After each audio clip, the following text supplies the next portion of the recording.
हाँ पप्पू, तेरे भाई ने कल इम्तिहान में क्या किया यार? उसे कोई तैयारी वगैरह नहीं कराई थी क्या?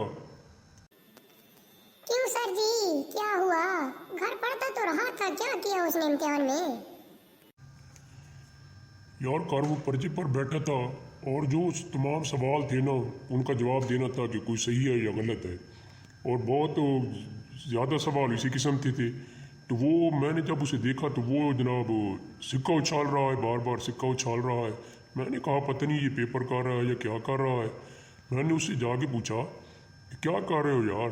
तो उसने कहा सर जी जो सिक्का उछाल रहा हूँ, अगर सिक्का सीधा आ जाता है तो दुरुस्त पे लगा देता हूँ और अगर उल्टा आ जाता है तो गलत पे लगा जाता हूँ। इस तरह मेरा आधे से ज़्यादा जवाब जो है ना वो दुरुस्त होंगे। मैंने कहा अब इससे मैं क्या बहस करूँ, समझाया तो है लेकिन वो समझा नहीं। आपने उसे कहना था ना कि इस काम को छोड़ो और पढ़कर जवाब दो, वो आपकी बात मान लेता। भाई काफ़ी समझाया लेकिन उसने कहा मैं हमेशा ऐसा ही करता हूँ और मेरे बहुत ज़्यादा जवाब ठीक हो जाते हैं। साइंस के इल्म से भी यही बात मालूम होती है कि टास्क से 50% से ज़्यादा जवाब ठीक हो जाते हैं। इसलिए मैं टास्क से ही हल करूँगा, पढ़ने पे क्या वक्त ज़ाया करूँ। फिर क्या उसकी कुछ ठीक हुई भी थी कि नहीं?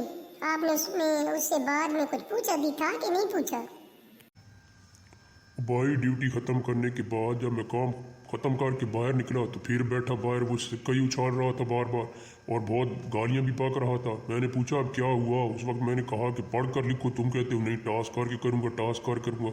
उसने कहा सर जी ऐसी बात नहीं है, वो तो ठीक हो गए होंगे टास्क से जवाब जो निकले थे, लेकिन अब मैं पड़ताल करने के लिए टास्क करता हूँ तो जवाब कुछ और आता है। इससे मुझे ज़रा गुस्सा आ रहा है कि ये क्या कर रहा है, पड़ताल क्यों नहीं बता रहा।